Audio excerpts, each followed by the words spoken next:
Entender o Carnaval. Alegorias. Oi, gente, tudo bom? Então, vamos começar a segunda parte da nossa conversa a respeito da função de carnavalesco, que é a parte referente a alegorias. De imediato, se curtirem os vídeos, deem like, compartilhem no canal, se inscrevam também e não se esqueçam de acionar a sinetinha. Então, alegoria é essa coisa que geralmente todo mundo gosta, né? Os carnavalescos têm predileção pela alegoria, né? Bom, então, para começar a falar disso, alegoria, em termos conceituais, é uma forma figurativa de você expressar uma determinada ideia. Trazendo isso para o carnaval, para o desfile de escola de samba, um carro alegórico é a condensação de uma ideia, de um setor, certo? Da narrativa que acontece naquele setor, em um determinado elemento que desfila pela avenida, que é o carro. Então, o que o carnavalesco faz? Ele vai colocar, dentro da narrativa do setor, ele vai escolher um traço e vai condensar no carro, ou uma determinada narrativa que dialogue com aquele setor também pode colocar no carro. E também nós temos o abre-alas, que é um carro à parte, porque ele não está conversando com uma ala. Ele vai ali tentar condensar uma parte que o carnavalesco considera importante para a compreensão inicial do enredo. Os carros alegóricos, assim como todo o restante, eles vão respeitar um regulamento, que é a Liesa, ou a Liesb, ou a Lierge, dependendo do setor, de onde ocorre o desfile. Ou seja, o grupo organizador do desfile, ele vai anualmente colocar no regulamento como essas alegorias devem se apresentar, em número de quantidade, tá ok? E também disposição, se vai poder ser acoplada ou não.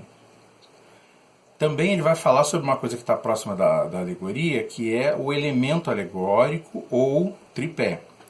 Na verdade, tripé, o nome já diz, são 3 pés, mas o que acontece ali não é isso. É um elemento alegórico, porque é um carro alegórico menor, é um carro alegórico que parece com as alegorias que nós tínhamos no passado, pequena, só que ele não pode ser nem motorizado e nem ter mais de 2 pessoas em cima, se eu não me engano, para o regulamento atual.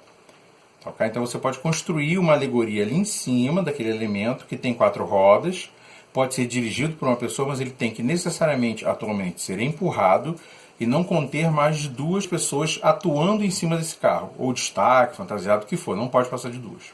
Em termos de regulamento, é isso. Agora, existem também as coisas que já são obrigatórias, mas não regulamentadas, que a gente tem que saber, como, por exemplo, a medida que uma alegoria pode atingir. A Marquês de Sapucaí, se eu não me engano, tem 13 metros de largura para desfile, de uma grade a outra. E a limitação dela de largura seria essa. Só que você vai construir uma alegoria de 13 metros? Não. Porque você acaba com a movimentação das pessoas da escola que fizerem necessárias ao lado da alegoria. Então, não vai utilizar os 13 metros. Se eu não me engano, 13 metros você não sai nem do barracão da cidade de samba. Acho que eles são 12 ou 11 metros. Tá? Então, quer dizer, você não vai utilizar esses 13 metros. Primeiro, a rua que você vai passar, ela tem no máximo 8 metros. Algumas até 9. Mas a regra é você construir tudo dentro de 8 metros. Quando chega no desfile, você pode expandir o carro. Colocar os queijos, dobrar o que tiver que rebater o que tiver que rebater, acertar os elementos que forem móveis, tudo isso você pode fazer. Para alcançar ali 11 metros, 10, que é o ideal. E a altura, a gente sempre toma como medida o viaduto do balança, que tem ali entre a apoteose e o balança. Aquele viaduto, a base dele tem 6 metros de altura, então os carros podem chegar até 5 metros e meio, tá bom? Você só pode fazer o carro com essa dimensão? Não, você pode botar um carro com 12 metros, porque geralmente os carros alegóricos atingem facilmente isso. Só que tudo que passar de 8 para 12 vai ser levantado na avenida com talha, ou com sistema hidráulico, o que for. Se a escola tiver dinheiro, a aplicação que ela quiser colocar. Mas aí é responsabilidade de se fazer isso na avenida. O carro tem que ser preparado para que isso aconteça também sem danificar parte da alegoria, tá bom? Gente treinada para fazer isso e fazer rápido, porque você vai ter que levantar depois do viaduto e colocar todos os destaques e composições em cima, tá bom? Então, é isso a gente contando também, que você vai encontrar aqui, quando forem levados para Sapucaí, eles vão encontrar fio, placa, sinal de trânsito, que a prefeitura às vezes facilita um pouco, já rebate algumas coisas. Também é importante perceber que essa alegoria, ela pode alcançar aí, vamos dizer, uns 12 metros de comprimento, que vamos dizer, é o tamanho de uma carreta, né, daquela parte de trás da carreta. Então seria uma parte confortável para você fazer curvas, já que você não se passa por pistas apertadas, então fica tranquilo da gente fazer curva. Porém, sempre tem que levar em consideração que mais de 12 metros, principalmente à frente, você vai prejudicar a curva, inclusive a curva da Sapucaí. Porque tudo que você coloca antes do eixo de direção do carro é uma coisa que vai fazer com que a curva, isso é física, né? A curva que ele tenha que fazer seja um pouco mais recuada. Então começa aquele negócio de ter que fazer manobra. E nessa, o carro pode quebrar. Principalmente se você estiver fazendo desfile onde o carro não seja motorizado. Carro não motorizado significa que ele não tem direção hidráulica. Não tendo direção hidráulica, a imposição de força do motorista é muito maior. E muita gente falando na hora do desfile, isso pode acarretar algum acidente ou a quebra do equipamento. E aí acabou o seu desfile. Então, por mais bonito que seja, por mais predileção que a gente tenha de colocar no carro alegórico tudo que a gente acha bonito para um carnaval, evite passar do ponto da segurança. Tá bom? Você assumiu uma escola, os primeiros passos que você deve tomar para verificar os carros alegóricos. Quando se contrata no carnavalesco, geralmente está no período da dança das cadeiras, que é ali o final do carnaval, né? Então você acompanhando o carnaval, você já tem noção do que foi feito de alegoria. Dependendo do enredo da escola, alguma coisa dali pode ser aproveitada. Então, a não ser que a escola tenha como prática limpar todo o carro e começar do zero. Também pode, se ela tem dinheiro para fazer isso, ela vai limpar todas as partes de ferragem, madeira, tira todas as esculturas, adereços, deixar o carro limpinho, só o tabuleiro. E a partir dali você cresce seu projeto. Conforme você vai baixando o grupo, isso é uma coisa mais difícil de acontecer. Então, se você já tem um enredo seu na cabeça, que você pretende oferecer à escola, quando você começar a correr atrás para oferecer, já é bom você saber quais os carros que você viu desfilar, o carro que deu problema, que não deu, para que você possa aproveitar até alguma coisa daquele carro. E por incrível que pareça, até a forração do carro, às vezes, para fazer uma base para você pode aproveitar. Só que as escolas no Rio não têm prática de forrar os carros depois que acaba o desfile. Então, quer dizer, esse carro vai ficar ali, às vezes, 5 meses parado, pode ser que suje muito. Se você quiser chegar para a escola e pedir, forra aquilo ali, porque eu vou aproveitar aquilo ali como base, para a gente gastar menos dinheiro, que não vai ter peso, e o que for, dar a sua explicação de por que querer usar aquilo, faça. Conta ponto para você. E outra coisa também é que você não pode aproveitar a forma de um carro alegórico de um ano para o outro. Então, o que você faz?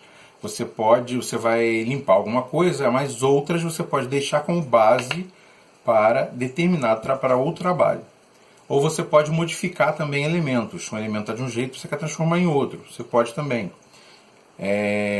O que você não for aproveitar, aí sim você tira do carro. Lembrando que quanto mais coisa você já deixa no carro, mais você vai ter que ter cuidado ou pedir que as pessoas tenham cuidado na hora de fazer solda. Tá bom? Trabalhar com solda porque é material inflamável que está ali. Outra coisa isso é de lei, você tem que se preocupar. Como é o estado de motor e caixa e pneus desses carros? Como está o estado? Antes de começarem a forrar com madeira, você tem que pedir alguém para dar uma rechecada nisso. Ligar o carro, verificar a hidráulica, verificar os fluidos. Porque depois que você coloca toda a parte de adereço, escultura e fecha o carro, esses acessos costumam ficar prejudicados. Então, por mais que a pessoa diga que vai fazer, se meter ali debaixo, dezembro, 42 graus, é meio cansativo. Então fica aquela coisa feita meia boca e às vezes os carros quebram. A gente vê. Outra coisa importante também é você prestar atenção na estrutura desses carros e escolher cada carro para cada alegoria que você quer colocar na avenida. Porque você vai verificar ali a altura, a disposição da plataforma, se ela é uma plataforma retangular ou se ela tem outras formas, para que você possa construir o desenho do teu carro alegórico. Tá ok? Isso é muito importante você perceber. Outra coisa importantíssima, mas que é quase impossível, ou pelo menos muito difícil de se atender: a posição de direção do carro. Você vê o desfile pela televisão, na Sapucaí, dificilmente você vê o motorista, porque o motorista está todo envolto pela alegoria. E às vezes ele não tem nenhuma visibilidade. Para o motorista ter visibilidade do carro segura para fazer curvas, ele deveria estar numa posição sentada, onde nada fechasse frente lateral dele, ou seja, você perderia toda a frente da alegoria. Então, como é que as escolas fazem isso? Elas fazem de maneira que a alegoria possua pelo menos um campo mínimo de visualização, e aí você tem que se preocupar com isso, e ela vai ter diretores que vão estar em volta do carro sinalizando para onde e como esse carro pode andar.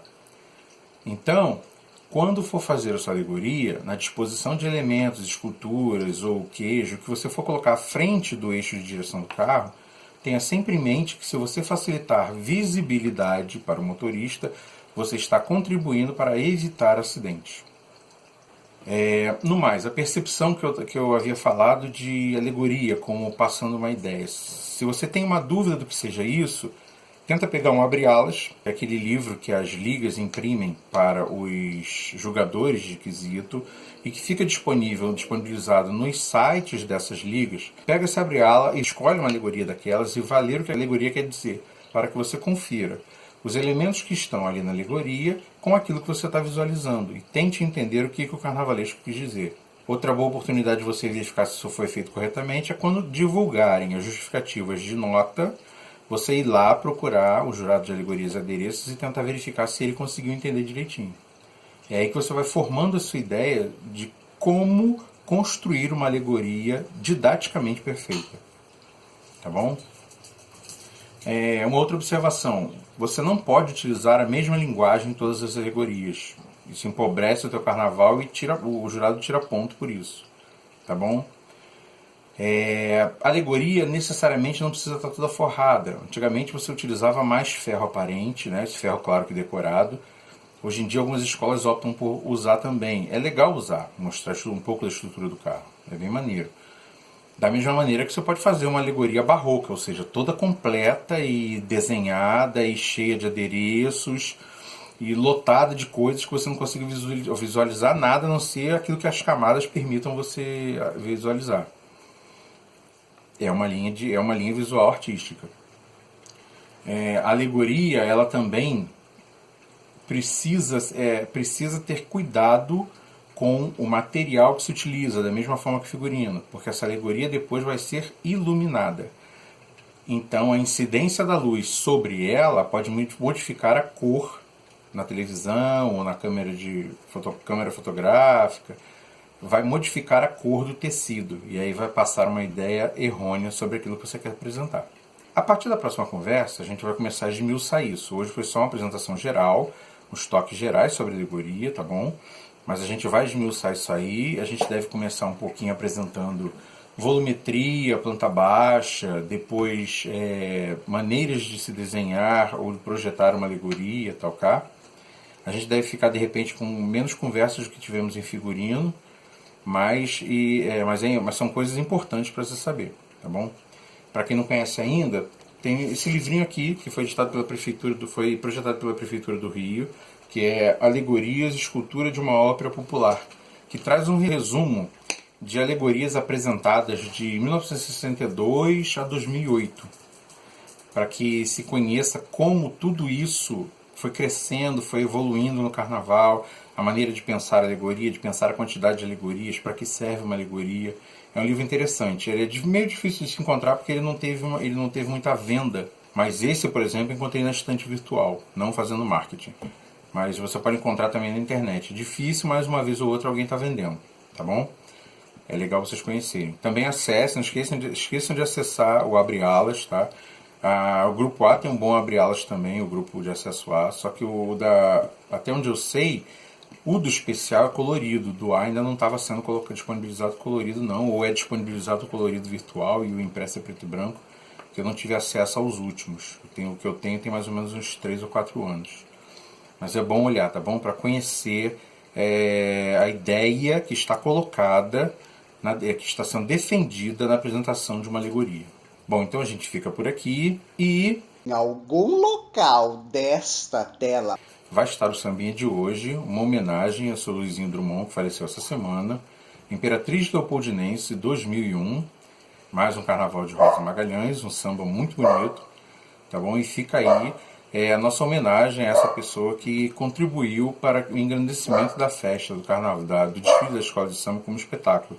Foi presidente da Liesa, foi presidente da Imperatriz por décadas, tá bom? E terminou sim tomando decisões muito importantes a respeito da festa e que até hoje a gente tem impacto sobre isso, principalmente no gigantismo e no vislumbramento mundial que é a festa do humor, tá bom? Então fica aí o meu pesar para a família, homenagem ao seu Luizinho e muito obrigado para você que assiste o canal. Até a próxima.